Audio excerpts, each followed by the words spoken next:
Hi guys, welcome back to my channel. If you are here for the first time, my name is Paulinaosinkowska, and today I've decided to share with you some tips and tricks about one of the most popular techniques on the market, which is ombre brows. I hope this video will help you to improve your work, so please pay attention to every small detail, take notes, and of course don't forget to practice. Today I will do the procedure on my model Lydia.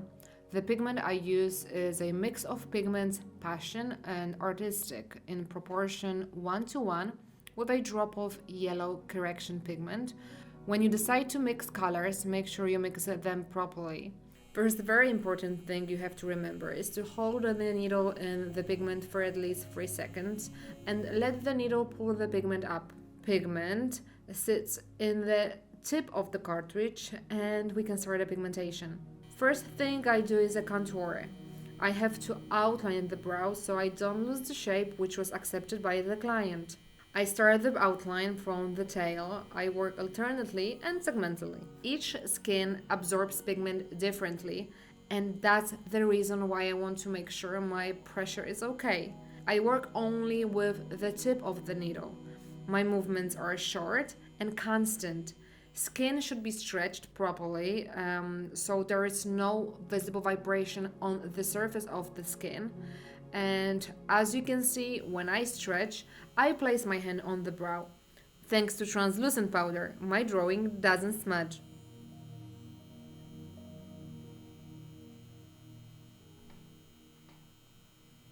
So, first, I outline the bottom, then the top part of the brow. And when my segment is outlined, I wipe it off with wet cotton swab to check if pigment is implanted and if I'm happy with the achieved density.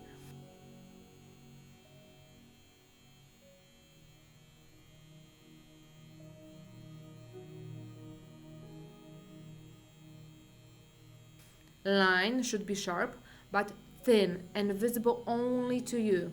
It shouldn't be too intense, otherwise it will be difficult to blend it together with the pigmented area.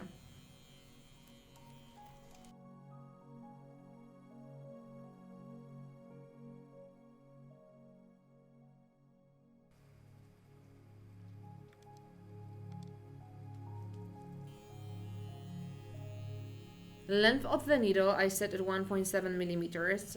Myself, I don't like to work with too short needle.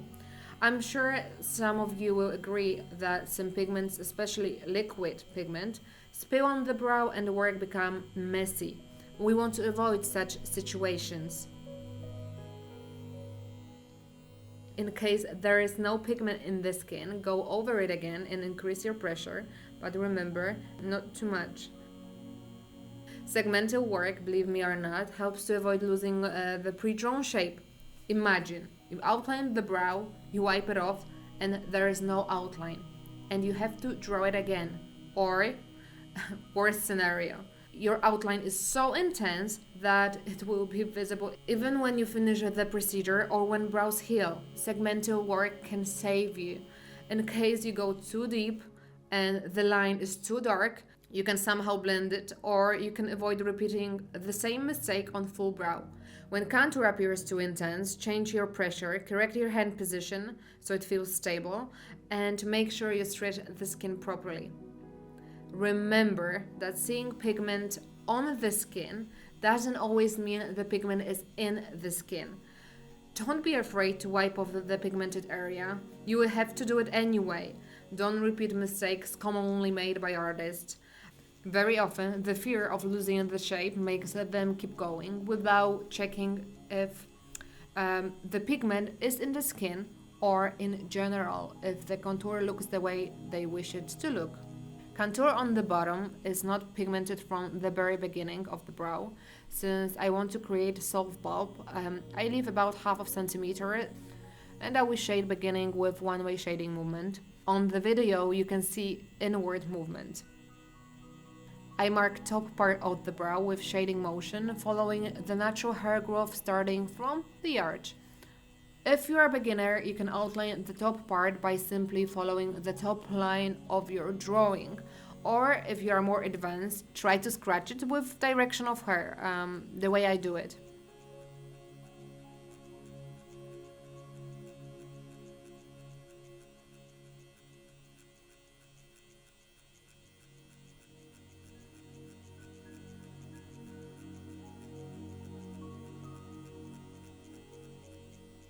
Please observe my movement. It starts in the air and it kind of softens the top part of the brow.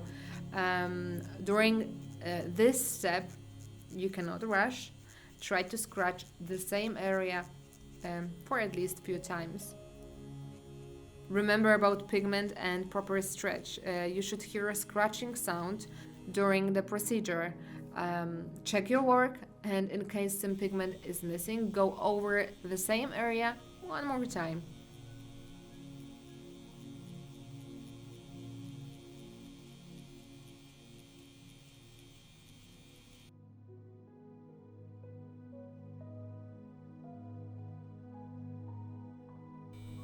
Next, we have to open the skin before we apply anesthetic. This step should be quite fast, so don't focus and don't concentrate on filling in the brow. Focus more on opening the skin.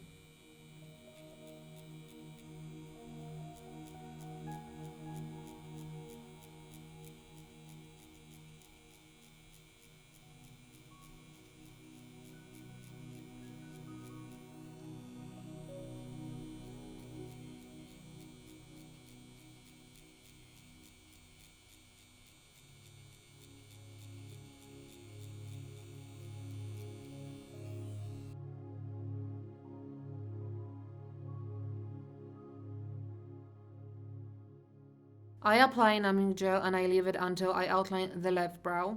And when the left brow is outlined, I come back to the right brow and I wipe off the anesthetic and I start shading on the tail. Skin, as usual, is properly stretched. During pigmentation, you will notice that I use 3 types of shading movements. I'm used to using all 3, but working with one type of movement is absolutely correct. The point is to avoid chaotic work. While watching the video, try to listen to the sound of the scratch. You will hear the difference in between pendulum movement and one-way movement. Pendulum movement is longer and this is the first movement I'm using right now. But remember, this is not a must, you can work with any of the movements.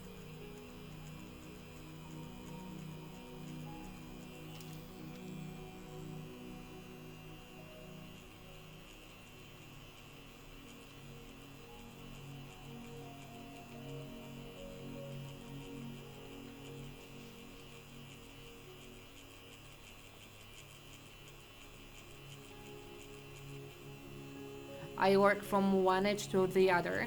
Make sure your movement starts right on the contour.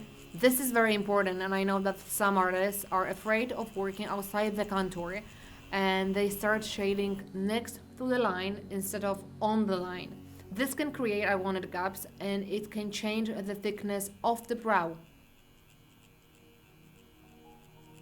As you can see on the video, I check each segment, I work with the same speed, my movement is constant, and in case something is missing, I go back to this place and I fill it in.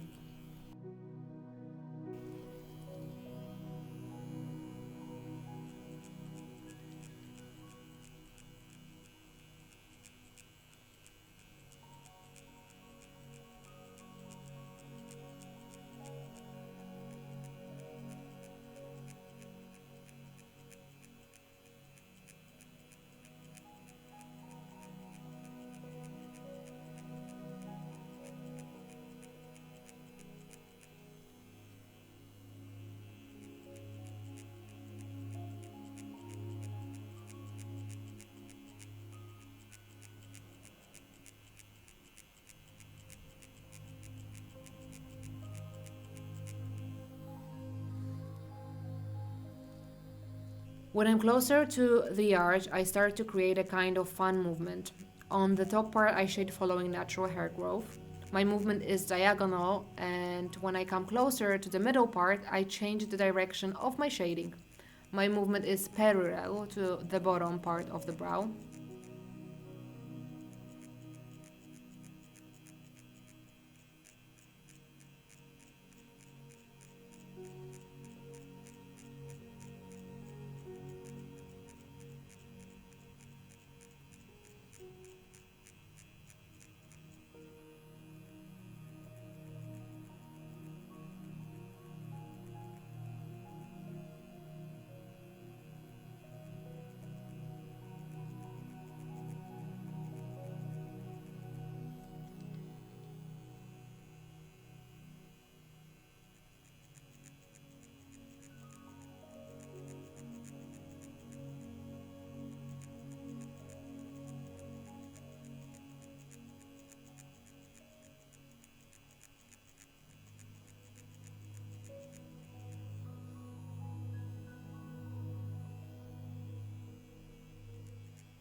At the bulb area, remember to work sparsely.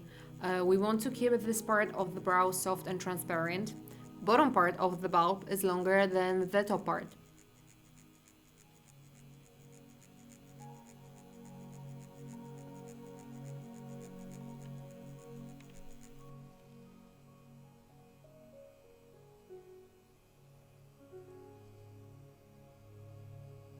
It is time for a second pass. Because of the purposes of this video, I finished one brow at a time. I did not apply anesthetic between layers, but when you work on clients, I would highly suggest working alternately. Do one pass on each brow at a time. Thanks to it, it is easier to control work and density on both brows. When I work alternately, I apply anesthetic between every layer, or sometimes every 2 layers, but remember, that less anesthetic is better. If client feels the pain, sometimes the reason is not the poor anesthetic or the client, but your work. So in case client complains, correct your position, check the stretch, and correct your movement.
With second pass, I go over the brow, but I don't reach the very top part of the brow. I build saturation in the 3/4 of the brow, and I still use the fan movement.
Lydia was bleeding more than normally my clients do, so please don't let bleeding you see fool you.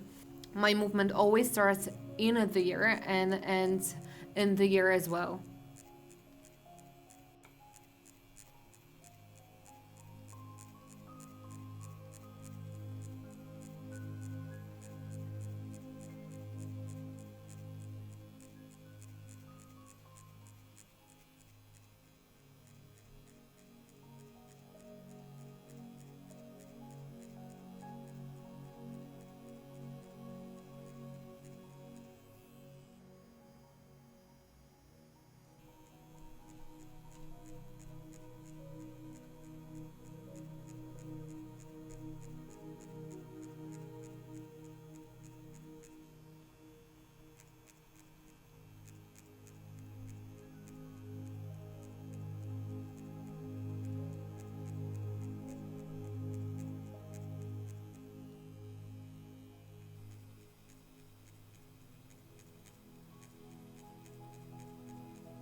After a second pass, again anesthetic was applied for about a minute.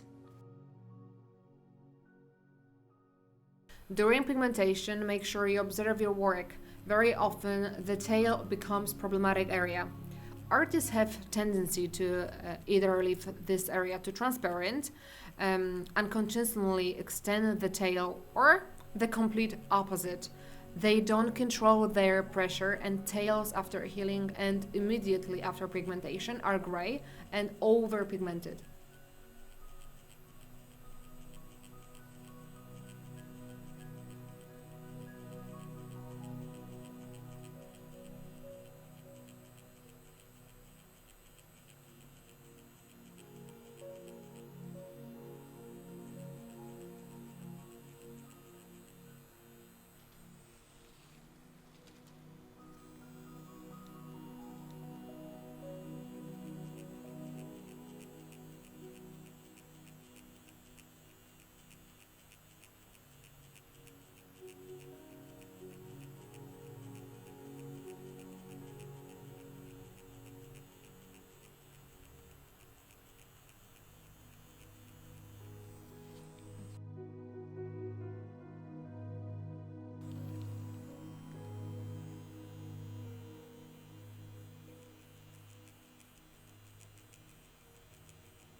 At the bulb area, I have changed the direction of my movement. I sit behind the client, and this kind of movement allows me to create fluffy, soft top part of the brow.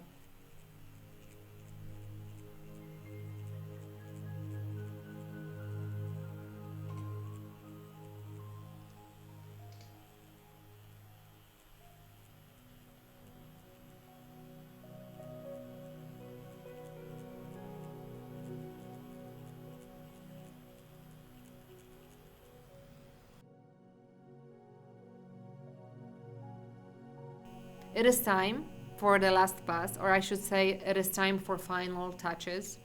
You have to know that there is no specific number of passes you need to do. The point is to do pigmentation in a controlled manner. All my students who started their adventure with permanent makeup are obligated to finish Get Ready online course.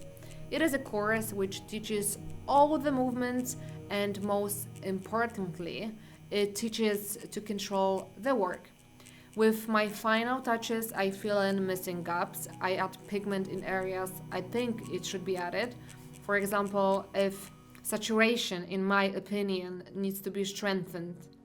Usually, to create a ombre effect, I add pigment in areas like the tail, middle part, and bottom part of the brow.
At the bulb area, I work sparsely and I check this area multiple times to not overdo it.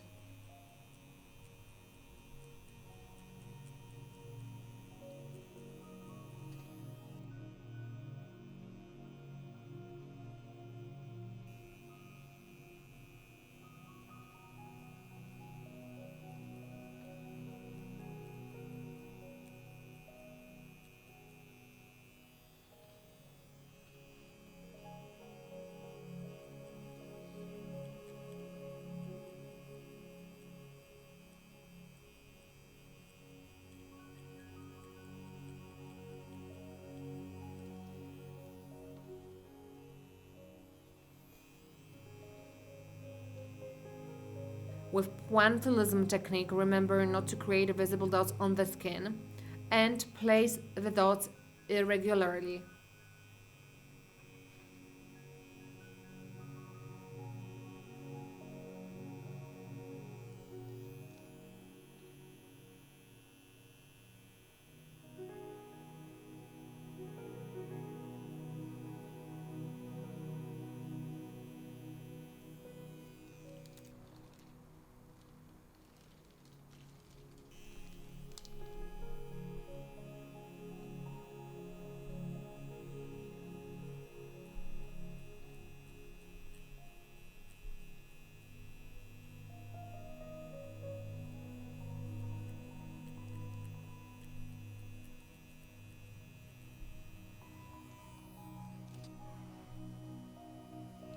Make sure you implant pigment in between hair. Double check your work always before you ask your client to leave.